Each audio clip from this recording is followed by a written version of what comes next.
No ar, radar de notícias. Prestação de serviços. Utilidade pública. Comigo no estúdio, o jornalista Eurico Cruz, do site grudiario.com.br. Bom dia, Eurico. Bom dia, Pedro. Mais uma vez, obrigado pelo convite. Sempre um prazer estar aqui. Obrigado pela presença. Acho que a boa notícia hoje é que a criança que estava desaparecida ontem à tarde, né? Exatamente. Região do Cabo Sul foi encontrada, né? Isso. Ela tinha sido, pelo que o pessoal estava falando, ela tinha sido levada pela água ali da enchente que teve no Campo da Paz, mas ela foi encontrada dentro da casa de uma cuidadora de idosos, se eu não me engano. Ótimo. E está bem. No momento, a gente só tem a informação dessa criança. Chegou a ser aventada a notícia de que teria mais uma, mas a gente não teve essa confirmação, não. Agora, Eurico, eu recebi um vídeo ali da região de São João, acho um condomínio chamado Jatobá, que foi inundado. Impressionante as cenas. Ali na região das Malvinas, né, uma van da Vigilância Sanitária carregada de vacinas contra a Covid-19, ficou olhada essa van. Felizmente, agentes da prefeitura, agentes de trânsito, bombeiros conseguiram resgatar a carga, né? Sim. Micael no Tabuão e o Cabo Sul, mais algum ponto de alagamento? Olha, uma reclamação que eu tenho é de uma rua na Vila Harmonia também, onde eles sofrem com alguns problemas de águas pluviais, ali há 1 ano e meio já. Eles reclamam, por exemplo, que lá tem uma obra, tem alguns funcionários da Proguaru que ficam no local, Pedro, para fazer o bombeamento, mas que já houve prejuízos. Eles mandaram até alguns vídeos, a gente está apurando esse caso. Já houve prejuízo, por exemplo, de empresa que trabalha com locação de carros, com algum serviço relacionado a carros, né? De perder 2, 3 carros ali por conta das chuvas, né? E aquela cena trágica que a gente vê do carro lá e a água chegando ali quase no teto. E ontem eu recebi uma reclamação da Avenida Otávio Braga de Mesquita, eu acho que é a principal avenida ali na região do Tabuão, né? O pessoal falando que há uma obra ali, eu não sei se é uma obra da Sabesp, mas há uma obra demorada ali que diz que está emperrando toda aquela região, o tráfego de veículos, na Otávio Braga de Mesquita. E também falando em Sabesp, pessoal do Jardim Fortaleza reclamando da falta de água, falta de pressão. Eu peço a atenção do Valdemir, o gerente regional da Sabesp em Guarulhos. Agora, Eurico, vamos falar de política, há uma grande expectativa sobre a recriação de cargos comissionados da prefeitura, né? Olha, Pedro, essa situação dos cargos, ela realmente se tornou algo... nós temos 2 questões aí que surpreenderam aí quem está na vereança este ano, vamos dizer assim, né? Porque, primeiro, você tem a questão dos cargos comissionados, que havia uma expectativa que eles chegassem logo depois aí da votação da PPP. O próprio prefeito, quando a gente perguntou para ele, ele falou que tentaria entregar esse processo, esse projeto até o dia 28 de fevereiro. A gente viu que isso não se concretizou. Primeira expectativa era dia 20 de fevereiro. Dia 20 de fevereiro. Não se concretizou também nem no dia 20, nem no dia 28. O número de cargos ainda é uma incógnita. Sabe-se que vai ser menor, mas não sabe se vai ser menor enquanto menor. E se os vereadores, por exemplo, a gente sabe que existe quem governa, quem está ali do lado do governo, tem uma parte no governo, né, vamos dizer assim. Porém, agora os vereadores sofrem também com uma possível redução de cargos dentro da Câmara Municipal. Ali vai esperar uma decisão do Conselho Superior do Ministério Público, né? O presidente Martelo, o presidente da Câmara, está sendo pressionado pelo MP para diminuir o número de assessores nos gabinetes de 15 para 10, né? Ali é uma pressão do Ministério Público. Como a Prefeitura também está sendo pressionada pelo Ministério Público para diminuir valores... Exato. E dos salários dos comissionados e também diminuir a quantidade. Chegou para mim uma informação que seria até 400, talvez seja o desejo do Ministério Público, 400 cargos. Eu soube que a Casa Branca reagiu muito mal a esse número, que não concorda com esse número. Talvez esteja aí até o motivo da demora. Precisa ser apresentado um projeto que contemple ali todo Porque diz que 400 cargos não resolve a situação da prefeitura. Cá entre nós, vamos ser bem objetivos. Há comissionados que trabalham muito, né? Sim. Então, alguns são muito necessários mesmo, né? E toda a prefeitura tem cargo comissionado, então vamos deixar de balela. As pessoas que criticavam no passado é que estavam fazendo demagogia, né? Agora quem sofre... Porque, independente todo governo vai precisar de ter cargos de confiança, né, Pedro? Então não adianta, por exemplo, E isso é uma coisa que muitas pessoas não sabem, falam, mas o cara...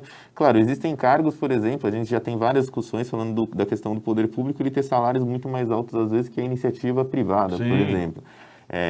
E, claro, você tem que ter uma qualificação para exercer determinado técnico, que foi uma coisa até que feita no projeto anterior, que alguns cargos exigiam ali um ensino superior, né?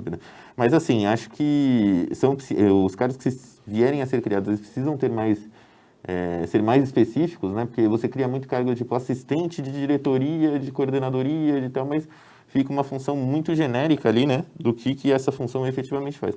A grande questão, né, Pedro, que o Ministério Público sempre bate, é que existem cargos comissionados que deveriam ser concursados, né? Eles querem, por exemplo, que a prefeitura faça concurso para diversos setores ali, ao invés de nomear um cara para exercer essa função, né? Um caso típico, serve de exemplo, é de motorista. Motorista é uma profissão que deve ser exercida por concurso. Sim. E às vezes a gente vê comissionado servindo de motorista. Ali tá alocado no emprego, às vezes porque trabalhou em campanha, fez alguma coisa, né? E aí realmente... Mas não é função de comissionado ficar dirigindo o carro oficial. Não é. Tem que ter um cara específico que trabalha ali, que tenha carteira de motorista numa categoria até mais avançada, profissional, né? Exatamente. Bom, a última informação que eu tenho é que o projeto dos cargos vai levar mais 10 dias. E olha lá, nessa fase vermelha, é cartão vermelho para os cargos comissionados. Mais 10 dias. Aliás, a Câmara Municipal ontem, eu estava vendo, foi um dia histórico para a Câmara Municipal, o presidente Martello despachou pela primeira vez na nova sede da Câmara Municipal, né? Olha, Pedro, pelo que eu entendi, o Martello acelerou ali, né? Essa mudança estava prevista para 6 meses. Acho que a cidade ganha como um todo, porque deixa de arcar com aluguel caro, né? E por mais que alguns vereadores façam algumas reclamações do prédio, isso e aquilo, gente, nesse momento de pandemia, nesse momento onde a gente precisa economizar dinheiro para pensar principalmente em questões de saúde, se adaptar um pouquinho a uma casa que talvez seja um pouco mais apertada, e não é, porque aquele prédio é muito grande também, né? Não é nada demais, né, Pedro? O estacionamento é muito melhor. O que eu acho, a verdade é o seguinte, que o que ajudou a mudança, além do presidente Martello ter acelerado a obra lá, é que as sessões serão virtuais, não é isso? Exatamente. Então, aquele plenário, por enquanto, para uma sessão virtual é possível utilizar. Eu só acho que para uma sessão presencial vai dar muito trabalho. Então, isso acelerou ali a mudança e ontem já o presidente Martello já despachou na nova sede da Câmara Municipal.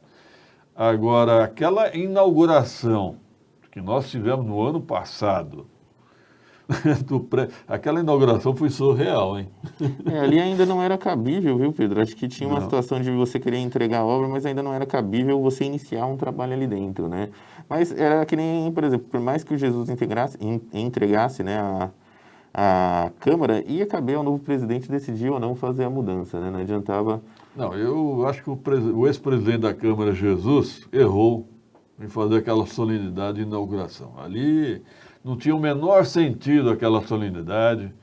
Quem esteve lá depois, lá viu o prédio, não tinha nada, absolutamente nada. Aliás, se formos parar para pensar também, eu duvido que tenha VCB ainda.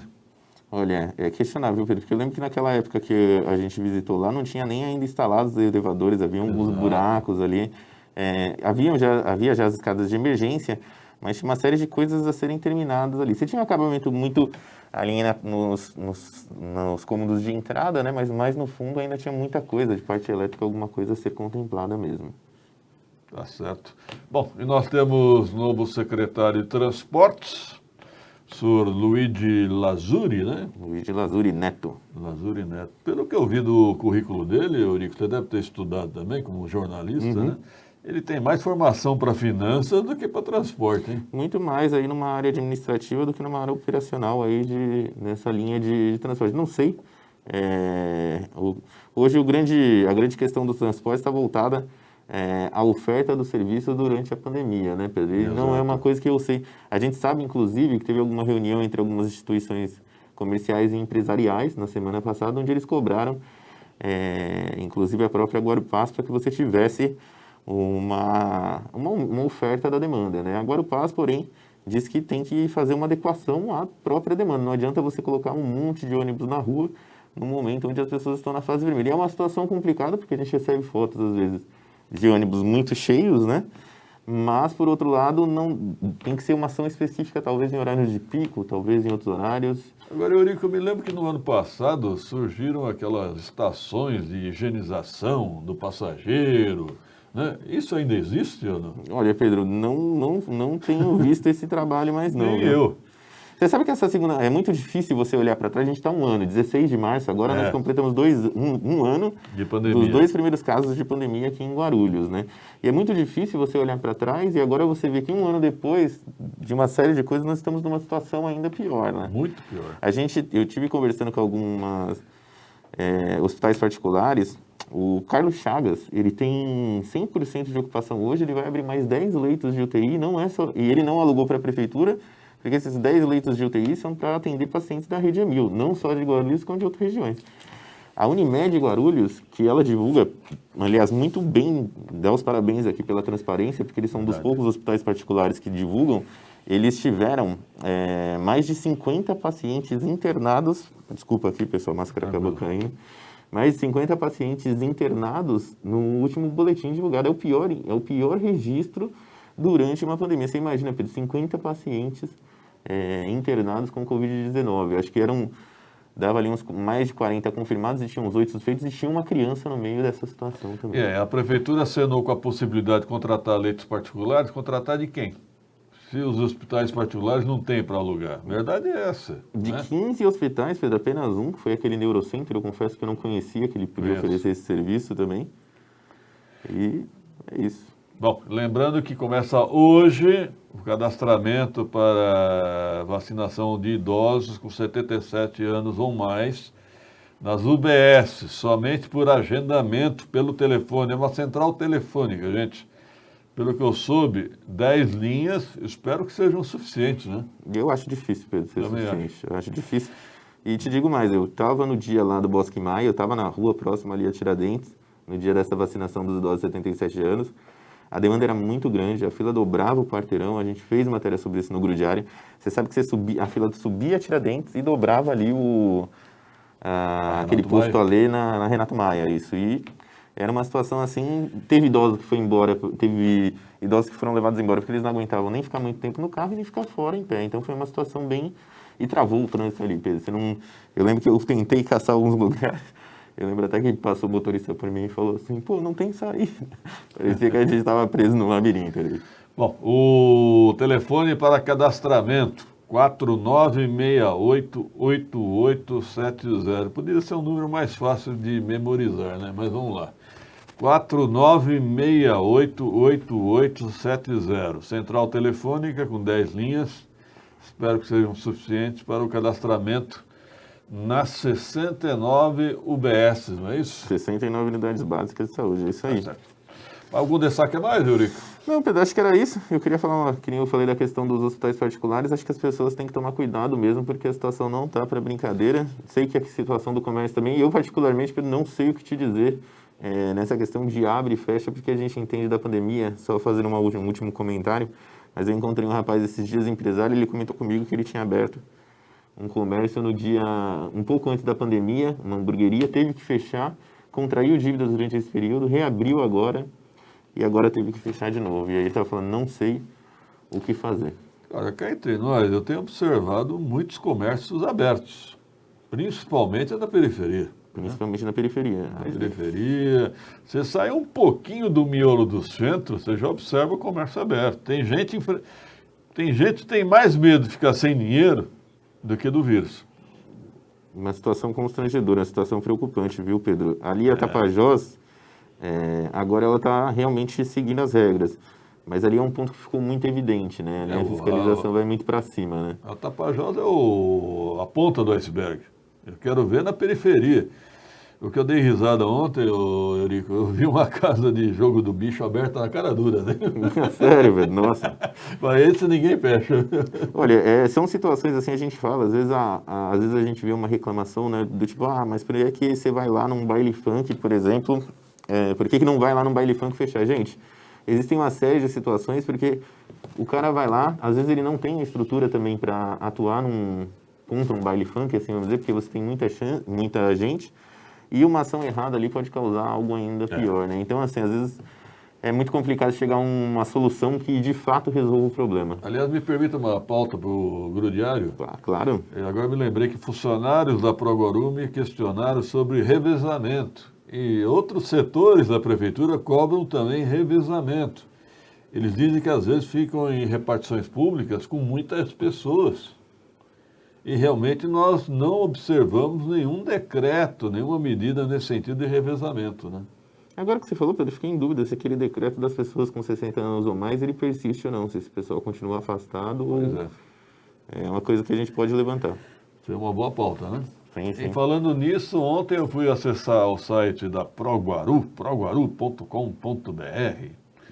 A Proguaru tem até um diretor de tecnologia, de TI e inovação, embora o currículo dele não tenha nada a ver com o cargo. Mas o portal da transparência está atualizado até o dia 6 de setembro de 2020. Há 6 meses. Há 6 meses sem atualização. Pode isso? Olha, Pedro, numa época que nem hoje, que a gente vive na era de dados, vive numa era de tecnologia, e onde você tem departamentos que nem esse de tecnologia e inovação, não pode passar esse tipo de coisa em branco mesmo, não. Tem que ser feito, tem que ter transparência. A gente sabe que, apesar de tudo, não vou falar só o caso de Guarulhos, não, mas esse portal da transparência é aquela coisa que ele joga lá o dado para deixar que ele está lá disponível para você, mas ele nunca está muito claro o que realmente é, né? Diretor Marco Aurélio Garcia, diretor de tecnologia e inovação da Proguaru. O senhor deixou o portal da transparência defasado 6 meses. Meus cumprimentos, hein? O meio político sabe como é que o senhor virou diretor. O meio político sabe como é que o senhor virou diretor. Obrigado, Eurico Cruz, pela participação. Eu que agradeço, Pedro. Estamos à disposição aí. Acompanhe nosso trabalho lá no grudiario.com.br. E minha coluna está lá também. 7 horas e 43 minutos, produção. Rápido intervalo, seguido aqui no estúdio, a musa do radar, 2 minutos.